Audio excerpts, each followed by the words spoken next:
భవన నిర్మాణ కార్మికుల ఐక్యత కావాలి కలెక్టర్ గారు కావాలి కలెక్టర్ గారు కావాలి కలెక్టర్ గారు మా గోడును మా గోడును కాపాడని భవన నిర్మాణ కార్మిక సంక్షేమ బోర్డును కాపాడి భవన నిర్మాణ కార్మిక సంక్షేమ బోర్డును సిగ్గు భవన నిర్మాణ కార్మిక సంక్షేమ బోర్డును ప్రైవేట్ ఇన్సూరెన్స్ కంపెనీలకు అప్పగించడం కాపాడుకున్న ప్రైవేట్ ఇన్సూరెన్స్ కంపెనీల నుండి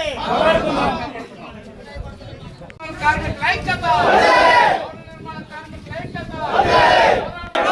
వర్ధిల్లాలి భవన నిర్మాణ కార్మికుల ఐక్యత భవన నిర్మాణ కార్మికుల ఐక్యత భవన నిర్మాణ కార్మికుల సంక్షేమ బోర్డు నిధులను భవన నిర్మాణ కార్మికులకే రద్దు చేయాలి. భవన నిర్మాణ కార్మికులకే సంక్షేమ ప్రమాదంలో చనిపోయిన కార్మికులకు 10 లక్షల రూపాయలు ఇన్సూరెన్స్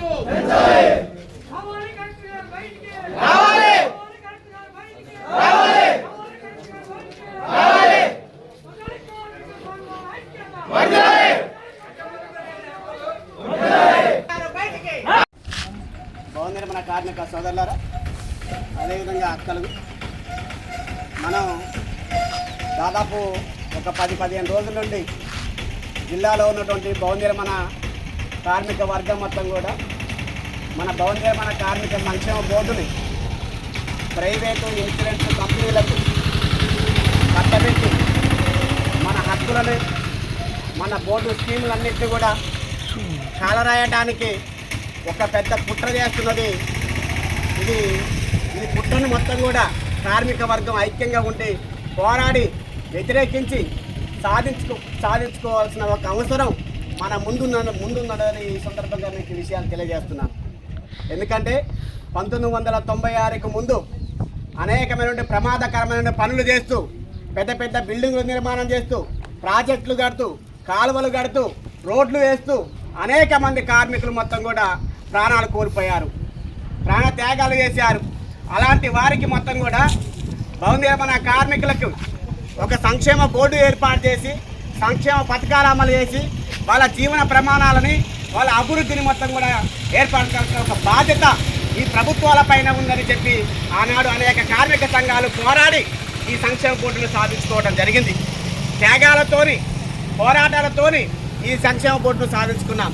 కానీ ఈరోజు భవన నిర్మాణ కార్మిక సంక్షేమ బోర్డులో ఉన్నటువంటి నిధులన్నింటినీ కూడా మొత్తం దుబారా ఖర్చులు చేస్తూ వాటిని మొత్తం కూడా ప్రైవేటు కార్పొరేట్ శక్తులకు మొత్తం కట్టబెట్టేందుకు ఈరోజు పెద్ద కుట్ర జరిగింది. దీన్ని వ్యతిరేకించాల్సిన ఒక అవసరం గ్రామ స్థాయి వరకు విస్తృతంగా ప్రచారం చేసి ఈ బోర్డును కాపాడుకోవాల్సిన బాధ్యత మనందరిపైన ఉందని ఈ సందర్భంగా మీకు చెప్పదలుచుకున్నాం.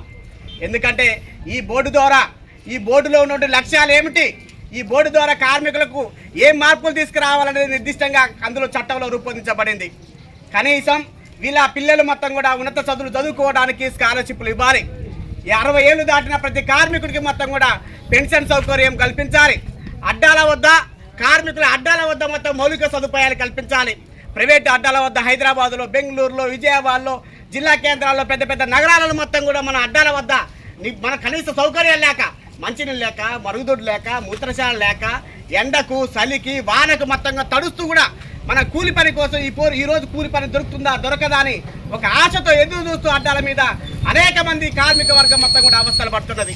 అలాంటి అడ్డాల వద్ద కార్మిక వర్గానికి కనీస సౌకర్యాలు కల్పించాలి. అదేవిధంగా అనేక పెద్ద పెద్ద బిల్డింగ్లు కడుతున్న కార్మికులకు, అందమైన బిల్డింగ్లు కట్టిన కార్మికులకు తాజ్మహల్ కట్టారు, చార్మినార్ కట్టారు, అనేక హైటెక్ సిటీ లాంటి అనేక నిర్మాణాలు చేశారు. కానీ కనీసం వాళ్ళ గూడు లేదు. వాళ్ళు ఉండటానికి ఇల్లు లేక కార్మికులు మొత్తం కూడా పట్టణాల్లో గుడారాలు వేసుకొని, కాలిపేటలో గుడారాలు వేసుకొని పనులకు వెళ్తున్న పరిస్థితి ఉన్నది. పొద్దుస్తమానం మొత్తం కూడా పనిచేసి రాత్రిపూట వచ్చి ఒక హోటల్లో ఒక ముద్ద అన్నం తిని బస్టాండ్లలో మొత్తం సేద తీర్చుకుంటూ వాళ్ళు బతుకులు ఎలా తీసుకుంటున్న ఒక పరిస్థితి దేశంలో మనం చూస్తున్నాం. అలాంటి కార్మిక వర్గానికి భవన నిర్మాణ కార్మిక సంక్షేమ బోర్డు ద్వారా వాళ్ళ జీవన ప్రమాణాలను మొత్తం మెరుగుపరచాలి. కానీ ఆ వైపుగా ఈ ప్రభుత్వాలు కానీ, ఈ లేబర్ బోర్డులో ఉంటున్న అధికారులు కానీ ఆ వైపుగా ఆలోచన చేయడం లేదు. వాళ్ళ సొంత నిర్ణయాలు తీసుకుంటున్నారు. కార్మిక వర్గం కోరుకున్నటువంటి కోరికలు నెరవేర్చకుండా ఈరోజు బోర్డులో ఉన్నటువంటి లక్షలాది కోట్లాది రూపాయలు మొత్తం కూడా ఈ ప్రైవేట్ శక్తులకు అప్పచెప్తున్నారు. ఈరోజు కరోనా లాక్డౌన్ కాలంలో మన భవన నిర్మాణ కార్మికులు పనులు లేక, అనేక ఉపాధి లేక మొత్తం కూడా కార్మికులు రోడ్ల వెంట భిక్షమెత్తుకుంటున్న పరిస్థితుల్లో వాళ్ళని కాపాడుకోవాలని మన భవన నిర్మాణ కార్మిక సంఘాలపై ఎత్తున ఆందోళన చేశాయి, పోరాటాలు చేశాయి. అయినా ఏ ఒక్క అధికారి కూడా స్పందించలే, ముఖ్యమంత్రి కేసీఆర్ కూడా ఆనాడు స్పందించలే. కానీ ఆ రోజు భవన నిర్మాణ కార్మిక సంక్షేమ బోర్డులో ఉన్నటువంటి 1,005 కోట్ల రూపాయలు మొత్తం కూడా బయటికి తీసుకెళ్లి మన తెల్ల రేషన్ కార్డుదారులకు అందరికీ కూడా 1,500 రూపాయలు పంచిపెట్టిండు. మనకి ఇవ్వాల్సిన డబ్బులని తెల్ల రేషన్ కార్డుదారులకు అందరికి పంచిపెట్టిన ఒక పరిస్థితి ఉన్నది. అదేవిధంగా బీసీ బంధు ఎవరు అడిగాం? మనం అడిగాం ఆ బీసీ బంధుని ఎవరన్నా? మనం ఏం అడిగాం? మనకి ఇల్లు కావాలన్నా, స్కాలర్షిప్లు కావాలన్నా, పెన్షన్లు కావాలన్నా, వీళ్ళేం చేశారు? బీసీ బంధు పేరుతోని తల 1 లక్ష రూపాయలు ఈ బోర్డు నుంచి, మన బోర్డు నుంచి కార్మికుల నిధులు మొత్తం కూడా దాచుకున్నటువంటి మన ప్రీమియం ద్వారా వచ్చిన డబ్బులు, సెస్ ద్వారా వచ్చిన డబ్బులు అన్నింటిలో విచ్చలవిడిగా వీళ్ళు మొత్తం కూడా బీసీ బంధుకు మొత్తం కూడా 500 కోట్ల రూపాయలు ఇచ్చేశారు. ఆయుష్మాన్ భారత్కు 92 కోట్ల రూపాయలు ఇచ్చారు. అయ్యా ఎవరైనా అడిగినామా మనకు రక్త పరీక్షలు చేయమని? ఎటువంటి సిఎస్సి హెల్త్ కేర్స్ అంటే ఎటువంటి అనుభవం లేని సంస్థకు మొత్తం కూడా వాళ్ళకు అప్పచెప్పి లేబర్ కార్డు అందరికి రక్త పరీక్షలు చేశారు. సార్ రక్త పరీక్షలు చేసిండ్రు, అవి మనకి ఏమైనా ఉపయోగపడే డాక్టర్ దగ్గరికి పోతే అయ్యా మేము ఇట్లా మాకు రక్త పరీక్షలు చేశారు, దీన్ని ఉపయోగించి మాకు వైద్యం చేయాలంటే ఏ వైద్యుడైనా మనకు డాక్టర్ అయినా మనకు ఆ రక్త పరీక్షల మీద ఆధారపడి మనకు వైద్యం చేసిన పరిస్థితి ఉందా? వైద్యం చేయలే. అట్లా ఒక 300 కోట్ల రూపాయలు, ఇట్లా 2,000 కోట్ల రూపాయల పైగా భవన నిర్మాణ కార్మిక సంక్షేమ బోర్డులో ఉన్నటువంటి కోట్లాది రూపాయలు మొత్తం కూడా దుబారా ఖర్చు చేశారు. మనకు క్లైమ్లకు సకాలంలో క్లైమ్లకు డబ్బులు ఇచ్చి నిధులకు మొత్తం నిధులు ఇచ్చి కార్మిక వర్గానికి ఆ సంక్షేమ పథకాలను స్కీములన్నీ కూడా అందజేయాల్సిన ఒక బాధ్యత ఈ బోర్డు పైన లేబర్ అధికారుల పైన ఉన్నది. కానీ ఆ వైపుగా ఈ అధికారులు ఎవరు కూడా ఆలోచన చేయడం లేదు. కానీ ఈరోజు మొత్తం కూడా ప్రభుత్వాలు మొత్తం కూడా పాలకులు మొత్తం కూడా మన భవన నిర్మాణ కార్మిక సంక్షేమ బోర్డులో ఉన్నటువంటి కోట్లాది రూపాయల మీద కన్నుబడింది. వాటిని దాన్ని మొత్తం ఆక్రమించుకోవడానికి, లేకపోతే దాన్ని మొత్తం ప్రైవేట్ ఇన్సూరెన్స్ కంపెనీలు అప్పచెప్పడానికి పెద్ద కుట్ర చేశారు. దీన్ని వ్యతిరేకించాలి కార్మిక వర్గంగా. మన ఆ బోర్డుని కాపాడుకోవాల్సిన ఒక అవసరం ఉన్నది. ఒక పక్క మన మొత్తం కూడా మన భవన నిర్మాణ కార్మిక స్కీములు అన్నింటినీ కూడా మెరుగుపరచాలని పోరాటం చేస్తున్నాం. 6,30,000 నుండి ప్రమాద బంధానికి 10 లక్షలు పెంచాలంటున్నాం. సహజ మరణానికి 1,30,000 నుంచి 5 లక్షలు పెంచాలంటున్నాం. మెటర్నిటీ మ్యారేజ్ గిఫ్ట్లకు 1,00,000 రూపాయలకు పెంచాలంటున్నాం. ఆ విధంగా పాక్షిక అంగవైకల్యానికి, శాశ్వత అంగవైకల్యానికి పెంచాలని కోరుతున్నాం. ఒక పక్క వీటి గురించి ఆలోచన చేయట్లేదు గవర్నమెంట్. రేపు ప్రైవేట్ వాడు ఏ ప్రైవేట్ వాడైనా ఒప్ప చెప్తే, ప్రైవేట్ వాడికి గొప్ప చెప్తే ఏ ప్రైవేట్ సంస్థ అయినా కార్పొరేట్ సంస్థ అయినా లాభాలు లేకుండా పనిచేస్తుందా? లాభాలు మొత్తం వాని కట్టబెట్టడానికి, ప్రైవేట్ వాడిని కట్టబెట్టడానికి ప్రభుత్వానికి అంత అత్యుత్సవం ఏంటి, అధికారులకు అంత అత్యుత్సవం ఏంటి? ఏ లాభాలని కార్మిక వర్గానికి లేబర్ అధికారుల ద్వారా, బోర్డు ద్వారా ప్రభుత్వమే నేరుగా కార్మికులకు అందజేస్తే ఆ కార్మికులు మొత్తం కూడా అభివృద్ధి చెందడానికి అవకాశాలు ఉంటాయిగా. అందుకనే మనం మొత్తం కూడా ఆ వైపుగా ప్రభుత్వం ఆలోచన చేసే విధంగా మన పోరాటాన్ని ముందు కొనసాగించాలి.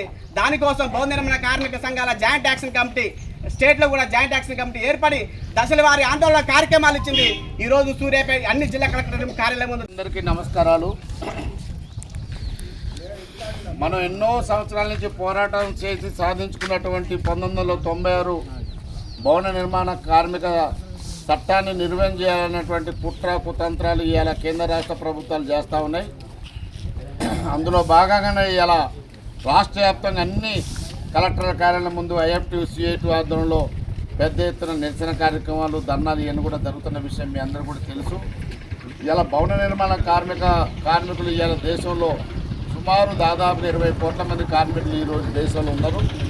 ఈ కార్మికుల ఏదైతే నిర్మాణ రంగంలో పనిచేస్తున్నటువంటి కార్మికులు ఎవరైతే ఉన్నారో, ఇలా నిర్మాణ రంగంలో పనిచేసే కార్మికుల వలన ఇలా పెద్ద పెద్ద భవనాలు కడతా ఉన్నారు, అనేక రకాల ప్రాజెక్టులు కడతా ఉన్నారు, ప్రభుత్వానికి సంబంధించినటువంటి అనేక భవనాలు కడతా ఉన్నారు. ఇలా ప్రజలకు సంబంధించినటువంటి ఇళ్ల నిర్మాణం కూడా ఇలా కడుతున్నటువంటి పరిస్థితి ఉన్నది. ఇలా దేశంలో రియల్ ఎస్టేట్ రంగం, కన్స్ట్రక్షన్ రంగం ఇలా ఎక్కడైతే పెరిగిందో ఆ రకంగా పెరిగిన సందర్భంలో ఇలా కార్మికుల మీదనే ఇలా దేశంలో ఉన్నటువంటి ఆర్థిక పరిస్థితి కానీ, వ్యాపార రంగంలో ఉన్నటువంటి, నిర్మాణ రంగంలో ఉన్నటువంటి వాళ్ళ ఆర్థిక పరిస్థితి కూడా మెరుగవుతున్నటువంటి పరిస్థితి ఉన్నప్పటికీ ఇలా కార్మికుల యొక్క జీవితాలలో, కార్మికుల బతుకుల్లో ఎలాంటి మార్పు లేనటువంటి పరిస్థితి ఇలా మనకు స్పష్టంగా కనపడతా ఉంది. ఎత్తైన భవనాలు గడి మరి కట్టుతున్న సందర్భంలో ప్రమాదాలకు గురై సరిపోతున్న పరిస్థితులలో వాళ్ళ కుటుంబాలన్నీ కూడా బదార్లు పడుతున్నటువంటి పరిస్థితి ఈరోజు కనపడతా ఉంది. ఏదైతే పోరాటం సాధించుకున్న సంక్షేమ బోర్డు నిధులను ఇలా కార్మిక వర్గాలకి ఖర్చు చేయకుండా, కార్మిక రంగానికి ఖర్చు చేయకుండా, కార్మికులకు ఖర్చు చేయకుండా, వాళ్ళకి కావాల్సిన కుటుంబాలను ఆదుకోకుండా ఈరోజు వాళ్ళకి సంబంధించినటువంటి మంత్రులు, వాళ్ళకి సంబంధించినటువంటి శాఖలకు సంబంధించిన అధికారులకు సంబంధించినటువంటి విలాసాలకి, సభలకి, సమావేశాలకి, టీలు బిస్కెట్లకి, ట్రాన్స్పోర్ట్ వాళ్ళకి సంబంధించినటువంటి వారి ఖర్చు పెట్టి ఇలా ఖజానా నిల్లు చేస్తున్నటువంటి పరిస్థితి ఇలా కనపడతా ఉంది. వందలాది పెండింగ్లు ఇలా కలెక్టరేట్ కార్యాలయం ముందు ఉన్నాయి, మన ఏసీఎల్ దగ్గర ఉన్నాయి, లేబర్ ఆఫీసర్ దగ్గర ఉన్నాయి. అయినా కానీ ఆ పెండింగ్కి సంబంధించినటువంటి ఇన్సూరెన్స్ క్లెయిమ్ని ఈరోజు మరి ఇవ్వకుండా మరి పైరోకాలు కూడా ఒక రకంగా ఇస్తున్నటువంటి సందర్భంగా ఉన్నాయి. ఏదైతే మనం చెప్తా ఉన్నామో సంక్షేమ బోర్డు వల్లనే కొంత ఉపశమనం కలుగుతుంది కార్మిక వర్గానికి, వాళ్ళు ఆదుకోవడం జరుగుతూ ఉంది. ప్రమాదం జరిగినప్పుడు కనీసం ఇన్సూరెన్స్ క్లెయిమ్ అవుతుంది అని మనం ఆశపడితే ఈరోజు కేంద్ర ప్రభుత్వం రాష్ట్ర ప్రభుత్వం కూడబలుకుని ఈరోజు సంక్షేమ బోర్డు నిధులు మొత్తం కూడా ప్రైవేట్ ఇన్సూరెన్స్ కంపెనీలకు ఇవ్వాలనేటువంటి పెద్ద కుట్ర చేస్తున్నటువంటి పరిస్థితి ఉన్నది. రానున్న కాలంలో సంక్షేమ బోర్డు ఎత్తేసి మన కామన్గా సాధారణమైనటువంటి మరణాలు లెక్కనే ఇలా ఇన్సూరెన్స్ ప్రైవేట్ ఇన్సూరెన్స్ వాళ్ళ మీద ఆధారపడుతున్నటువంటి పరిస్థితిని దీన్ని మనం తిప్పికొట్టకపోతే రేపు మన కార్మికుల యొక్క భవిష్యత్తు కూడా గొడ్డలు పెట్టేలాగా తయారయ్యే అవకాశం ఉంటుంది. అందుకని ఈరోజు ఇక్కడ ఉన్నటువంటి కలెక్టర్ గారు కానీ ఇక్కడ అధికారులు కానీ పాలక వర్గాలు మొత్తం కూడా ఆలోచించాలి. ఏదైతే కార్మిక వర్గం ఏదైతే పోరాడి సాధించుకున్నటువంటి సంక్షేమ బోర్డుని ఇవ్వాల్సినటువంటి నిధుల్ని క్లైమింగ్స్ని ప్రైవేట్ వాళ్ళకి ఎందుకు అప్పచెప్తున్నారు? వాళ్ళ లాభాల కోసమా కార్మికులని పొట్టగొట్టడం కోసం అనేది కూడా ఇలా ప్రభుత్వం ఆలోచించాల్సినటువంటి అవసరం కూడా ఉందని చెప్పేసి ఈ సందర్భంగా తెలియజేస్తా ఉన్నాం. అట్లానే ఈరోజు ప్రమాదం జరిగితే 5 లక్షల రూపాయలు ఇస్తున్నటువంటి పరిస్థితి కనపడతా ఉంది. కానీ 5 లక్షల రూపాయలు కూడా ఎన్నో వ్యయ ప్రయాసాలు పడితే, ఎంతో కష్టపడితే, ఎంతో పైరోలు చేస్తే 5 లక్షల రూపాయలు కూడా వస్తూ ఉన్నాయి. అవి కూడా ఏళ్ళు గడపడుతున్నాం, ఏళ్ళు దాటిపోతున్నటువంటి పరిస్థితి ఉన్నది.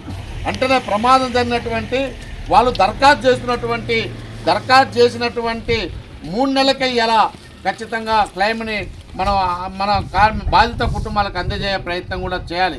10 లక్షల రూపాయలే పెంచాలి. అట్లానే సాధారణమైన మరణాలకు కూడా 5 లక్షల రూపాయలు మరి తగ్గకుండా ఇవ్వాల్సినటువంటి అవసరం ఉంది. అట్లానే ఇలా గీత కార్మికులకి, బీడీ కార్మికులకి వయసు నిమిత్తం లేకుండా 1000 రూపాయలు పింఛను ఇస్తున్నటువంటి పరిస్థితి ఈరోజు కనపడతా ఉంది.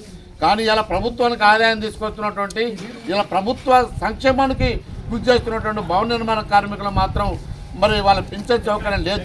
వీళ్ళకు కూడా 50 సంవత్సరాల పరిమితిని పరిధిని మరి తయారు చేసి వాళ్ళకి ఖచ్చితంగా 5,000 రూపాయలు పింఛన్లు ఇవ్వాలని చెప్పేసి కూడా మనం కోరుతా ఉన్నాం. ఏదైతే గత ప్రభుత్వాలు కార్మికులకు మేము ప్రభుత్వం వస్తే మేము ఖచ్చితంగా వాహనాలు ఇస్తామని చెప్పి ఉచితంగా వాహనాలు ఇస్తామని చెప్పి చెప్తాను.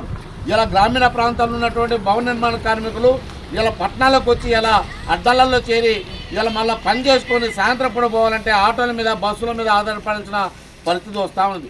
ఇలా బస్సుల మీద ఆటోల మీద ఆధారపడితే సమయానికి అడ్డాకి కార్మికులు కానీ కూలీలు చేరుకున్నటువంటి పరిస్థితి కూడా ఉంది. ఈ పరిస్థితులలో ఖచ్చితంగా ప్రతి కార్మికుడికి మరి 2 వీలర్ వాహనాన్ని కూడా ప్రభుత్వం ఉచితంగా ఇవ్వాల్సినటువంటి అవసరం ఉంది. అట్లానే ఇలా భవన నిర్మాణ కార్మికులు పెద్ద భవనాలు కడుతున్నప్పుడే ఉండటానికి ఇల్లు లేనటువంటి పరిస్థితి ఉన్నది, ఇంటి స్థలం కూడా లేనటువంటి పరిస్థితి ఉన్నది. పట్టణాల్లో ఉన్నటువంటి కార్మికులందరూ కూడా ఇంటి స్థలం ఇవ్వాలి, పక్కా గృహాలకి నిర్మించాలని చెప్పేసి ఇలా మనం డిమాండ్ చేస్తా ఉన్నాం. అట్లనే గ్రామీణ ప్రాంతాల్లో ఉన్నటువంటి కార్మికులు కూడా ఎక్కడ కూడా ఇలా ఇంటి స్థలాలు లేనటువంటి పరిస్థితి ఉన్నది. వాళ్ళు కూడా ఒక్కింట్లో 4 కాపురాలు చేస్తూ ఉన్నారు. వాళ్ళు కూడా సపరేట్గా వాళ్ళు కూడా ఇంటి స్థలాలు పెంచి పక్కా గృహాలను నిర్మించి ఇవ్వాలని చెప్పేసి ఈ సందర్భంగా మేము డిమాండ్ చేస్తా ఉన్నాం. అందుకనే కార్మికుల సోదరులారా పోరాడితే పోయేదేమీ లేదు. బానిస సంఖ్యలు తప్ప 1990 చట్టాన్ని కూడా ప్రభుత్వాలకు ఏదో మనమే ప్రేమ ఉండి ఇచ్చినటువంటి చట్టం కాదు సంక్షేమ బోర్డు చట్టం. మనం కూడా పోరాడి ఎన్నో త్యాగాలు చేసి ఎన్నో పోరాటాలు, నిర్బంధాలు, జైలు జీతాలు అనుభవిస్తేనే మనకు ఆ చట్టం వచ్చింది. సాధించినటువంటి చట్టాన్ని లేకుండా చేసినటువంటి ప్రయత్నాన్ని తిప్పుకొట్టే ప్రయత్నం కూడా చేస్తే మన హక్కులు మనం సాధించుకుంటాం అని చెప్పేసి తెలియజేస్తూ వెంటనే ప్రైవేట్ ఇన్సూరెన్స్ కంపెనీలకు ఇస్తున్నటువంటి ఆ అవకాశాన్ని ఏదైతే ఉందో సంక్షేమ బోర్డు నిధులను వాళ్ళకి అప్పచెప్పాలనే ప్రయత్నం ఏదైతే ఉందో కుట్ర ఏదైతే ఉందో దాన్ని తిప్పికొట్టే ప్రయత్నం చేయాలి. తిప్పికొట్టాలంటే మనం దశల వరకు ఉద్యమాలు చేయాలి. ప్రభుత్వం దిగొచ్చేంత వరకు ఆ చట్టాన్ని తీసుకురావాలన్న ఇన్సూరెన్స్ కంపెనీలకు అప్పచెప్పే నిర్ణయాన్ని ఉపసరించేంత వరకు పెద్ద ఎత్తున ఐక్య ఉద్యమాలు చేయాలని చెప్పేసి ఈ సందర్భంగా తెలియజేస్తూ భవన నిర్మాణ కార్మికులు చేస్తున్న పోరాటానికి సిఐటి సంపూర్ణమైనటువంటి మద్దతు ఇస్తుందని చెప్పేసి ఈ సందర్భంగా తెలియజేస్తూ ముగిస్తాం. యాక్షన్ కమిటీ ద్వారాగా రాష్ట్ర కమిటీ పిలుపు మేరకు ఇక్కడికి వచ్చినటువంటి ఐఎఫ్టి మరియు సిఐటి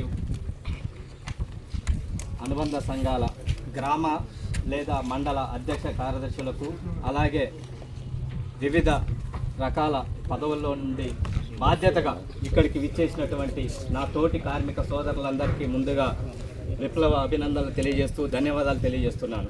ఇక్కడున్న నాయకత్వం మన పోరాటం ఎలా జరిగింది, 1996 చట్టాన్ని ఎలా సాధించామో పోరాట ఫలితంగానే వచ్చిందని చెప్పేసి మన నాయకత్వం మొత్తం తెలియజేసింది. కానీ ఈరోజు నాటి స్ఫూర్తి ఈరోజు ఎందుకు తగ్గుతోంది? ఆ రోజు ప్రాణాలు కూడా లెక్క చేయకుండా ప్రాణ త్యాగాలతోటి తెచ్చినటువంటి 1996 చట్టాన్ని ఈరోజు మనం ఎందుకు కాపాడుకోలేకపోతున్నాం? మనం ఒక్కసారి ఆత్మవిమర్శలు చేసుకోవాల్సిన అవసరం ఎంతైనా ఉంది. ఈరోజు ఉన్నటువంటి సంక్షేమ పథకాలు, ఈరోజు వచ్చినటువంటి వెల్ఫేర్ బోర్డు నిధులు, భవన నిర్మాణ కార్మికుల యొక్క హక్కు, ఈ హక్కుని ప్రభుత్వం కాలరాస్తూ కార్పొరేట్ సంస్థలకు, ఇన్సూరెన్స్ కంపెనీలకు చెప్తుంటే ఇవాళ మనం ప్రతి ఒక్కరూ ఐక్యతగా పిరికడి పట్టాల్సినటువంటి ఆసన్నం ఈ టైం వచ్చింది. ఈ టైం వచ్చిన సందర్భంలో కూడా నాకెందుకులే అనుకునేటువంటి కార్మికులకు ఈ ఒక్క విషయాన్ని మాత్రం గుర్తుపెట్టుకోవాలని తెలియజేస్తా ఉన్నా.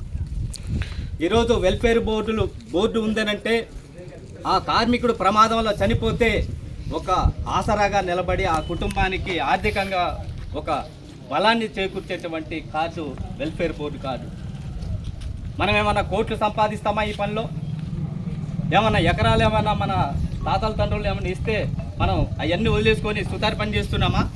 తాపీ పట్టుకుంటున్నామా? గడ్డపార పట్టుకుంటున్నామా? సుత్తి పట్టుకుంటున్నామా? అంటే మనకి ఏమి లేక కుటుంబాన్ని ఆర్థికంగా బలోపేతం చేసుకోవటం కోసం, కుటుంబాన్ని సాకటం కోసం మనం ఈ రంగాన్ని ఎంచుకున్నాం. ఈ రంగంలో మరి నష్టం జరుగుతుంది. ప్రైవేటు కంపెనీకి, ఇన్సూరెన్స్ కంపెనీలకు మన వెల్ఫేర్ బోర్డు నిధులు పోతున్నాయి అన్నప్పుడు మనమంతా ఐక్యతగా కావాల్సినటువంటి అవసరం ఉన్నది. ఈరోజు సూర్యాపేట జిల్లాలో 1,30,000 మంది వెల్ఫేర్ బోర్డు కార్డులు ఉంటే ఇలా దాంట్లో ఎంతమంది మనం ఇక్కడ ఉన్నామో ఒక్కసారి ఆలోచన చేయాలి. దీన్ని ఈరోజు జరిగినటువంటి ఈ పొరపాటుని చలో హైదరాబాద్కి వెళ్ళేటప్పుడు ఒక్కొక్కరు ఒక్కొక్క పిరికిడిగా ఇక్కడ ఉన్నటువంటి ప్రతి కార్మికుడు, ఊళ్ళో ఉన్నటువంటి మన కార్మికులకి దీని వాల్యూ ఏంటి, ఈ ధర్నా ఎందుకు చేస్తున్నారు, వెల్ఫేర్ బోర్డు నిధులు మన కష్టాజీతం, మన చెమట చుక్కని అక్కడ దోచుకొని పోతుంటే నువ్వెందుకు అక్కడ ఉన్నావని చెప్పేసి అతని టాపీ చేతుల కిందేసి చలో హైదరాబాద్ మనకిచ్చిన లక్ష్యం, హైదరాబాద్ ప్రతి ఒక్క కార్మికుడు కదం తొక్కేలాగా మన ప్రయత్నం ఉండాలి. ఎందుకు వినరు? ఎందుకు దిగదు? గత ప్రభుత్వం చెప్పింది మోటార్ సైకిల్ ఇస్తామని. ఏ ఒక్కరికైనా మోటార్ సైకిల్ ఇచ్చిందా? ఇవ్వనలేదు. మాటలకే పరిమితమైంది. ఇప్పుడు గంట నాగాన చెప్పిండు, మన కార్మికుల నోట్లో మట్టి కొట్టి 1,000 కోట్ల రూపాయలు పక్కదారి పట్టించింది అని. వాస్తవం. మరి అలాగనే మనం తాముగా మాట్లాడుకోకుండా ఉంటే ఉన్నటువంటి వెల్ఫేర్ బోర్డు నిధులు మొత్తం కూడా దారి మళ్లించే ప్రయత్నం జరుగుతుంది. ఈ నెల 10వ తారీఖు నుండి ఏ ఒక్కరికి కూడా రెన్యువల్ చేసుకునే అవకాశం లేకోకుండా ఎక్కడికక్కడికి మీ సేవలలో క్లెయిమ్ కాకోకుండా సర్వీస్ మొత్తం కూడా బోర్డు క్లోజ్ చేసింది. ఆ విషయం అందరికీ తెలుసు, కొంతమందికి తెలియకపోవచ్చు. రేపు ఇదే పూర్తిగా కొనసాగిస్తే మన వెల్ఫేర్ బోర్డు కార్డులు కూడా నేలక గీక్కోవడానికి కూడా పనికిరానటువంటి పరిస్థితి.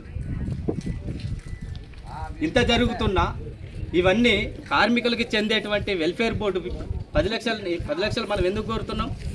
ఎవరన్నా డబ్బులు, వేరే వాళ్ళ డబ్బులు మనం ఏమన్నా జేబులలో కావాలని అనుకుంటున్నామా?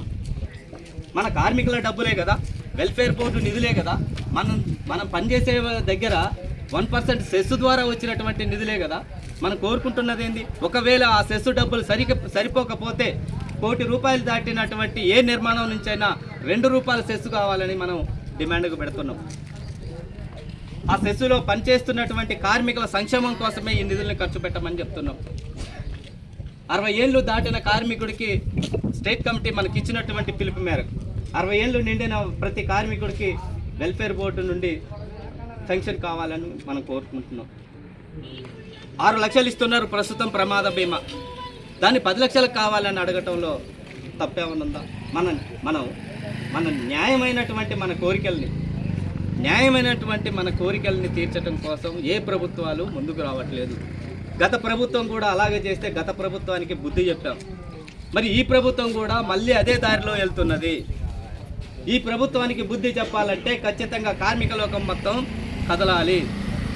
అందుకని మీ మిత్రులారా, నేను ఒకటే చెప్తున్నా, చేతులు కాలిన తర్వాత ఆకులు పట్టుకుంటే రాదనే సామెతని మనం నిజం చేసుకోవద్దు.